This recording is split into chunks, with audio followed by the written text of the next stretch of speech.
Hey, today I'm going to be showing you how to set up offline LAN for Call of Duty Black Ops 1.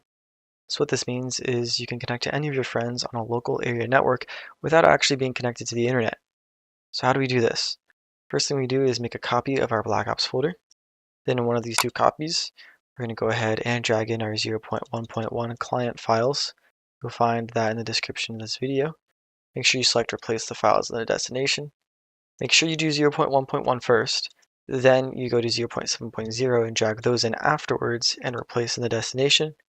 Lastly, we do the bgT5 launcher.exe and replace in the destination. The order of those is important. Make sure you do it in order.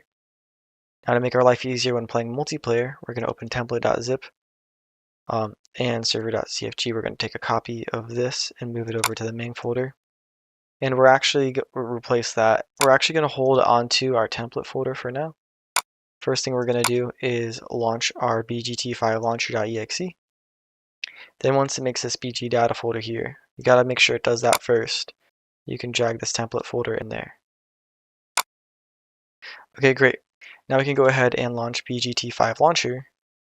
And it should work without issues. So we can go ahead and select 127.0.0.1 if we want it to use that IP, which is our local address. And we can set our name as well.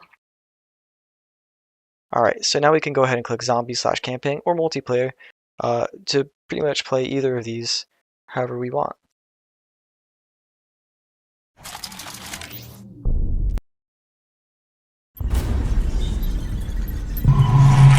So if I want to play solo, I can go ahead and do so here.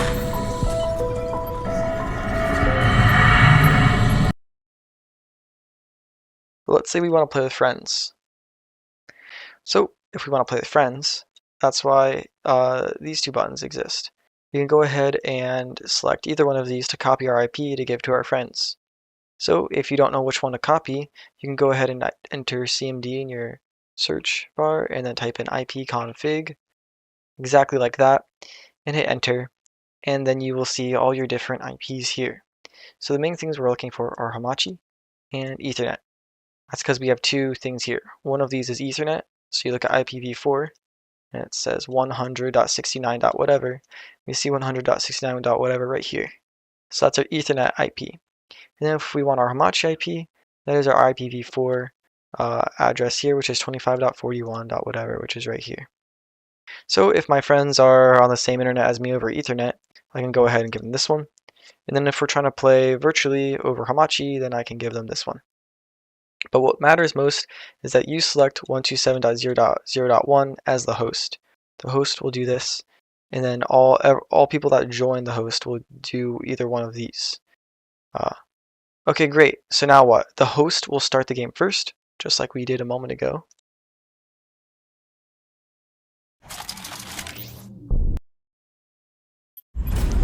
And then the host will go to zombies, then online, and then find match, and whatever map you want. And they will wait. You can see your friends when they pop up here. You might be able to invite them, I believe you're able to. Or they should just be able to join by selecting find match and then the same map as you.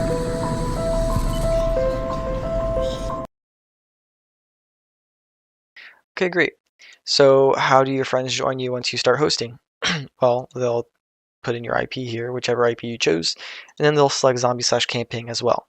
They'll select it after your game has already started. It's important that they start their game after you.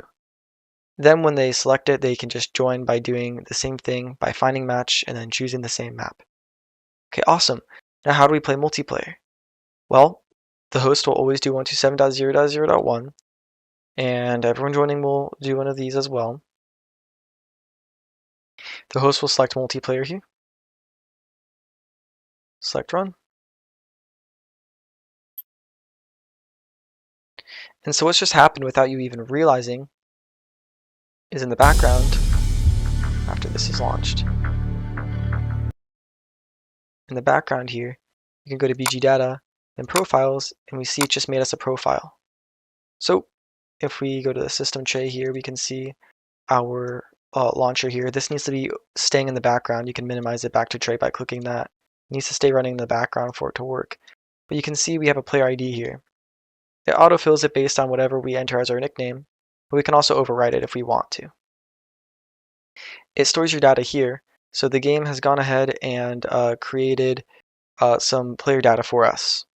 However, the template folder I've given it has made it use this template, so that way we have unlocked all, and that way it says we own all the maps.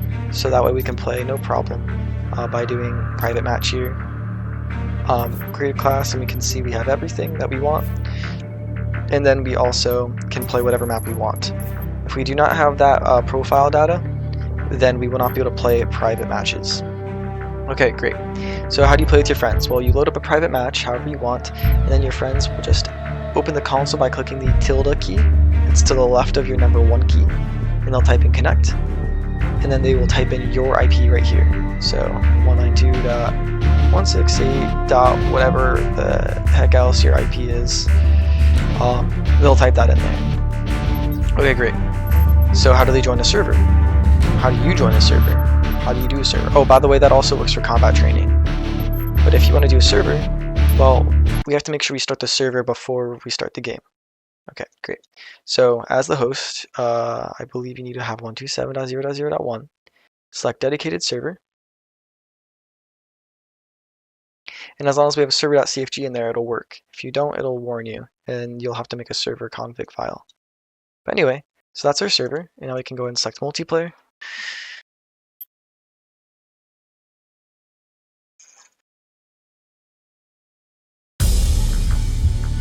And play server browser, and my server is right here.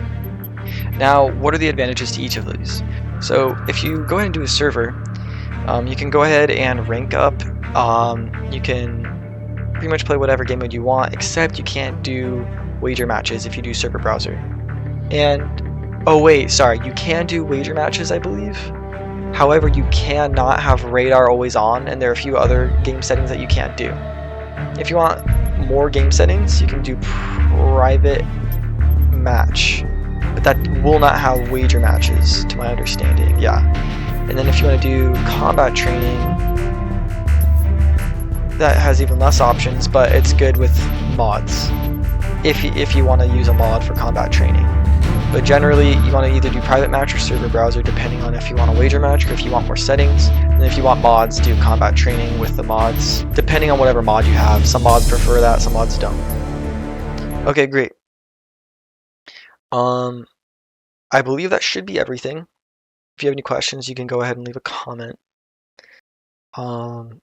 Basically, what this tool is it took the original bgT5 launcher. I believe his name is DIE_RACHE who made that. It's my understanding. And I've gone ahead and remade the launcher because it was really buggy, finicky. The 0.1.1 version was not very finicky. However, it was difficult to connect to other people sometimes.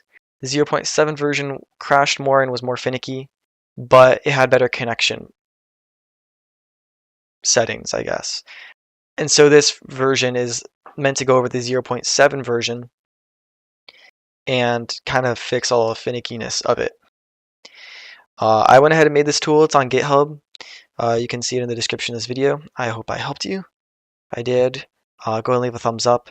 If not, leave a comment as to what went wrong and how I can help you. Alright, I'll see you guys in the next one. Peace out.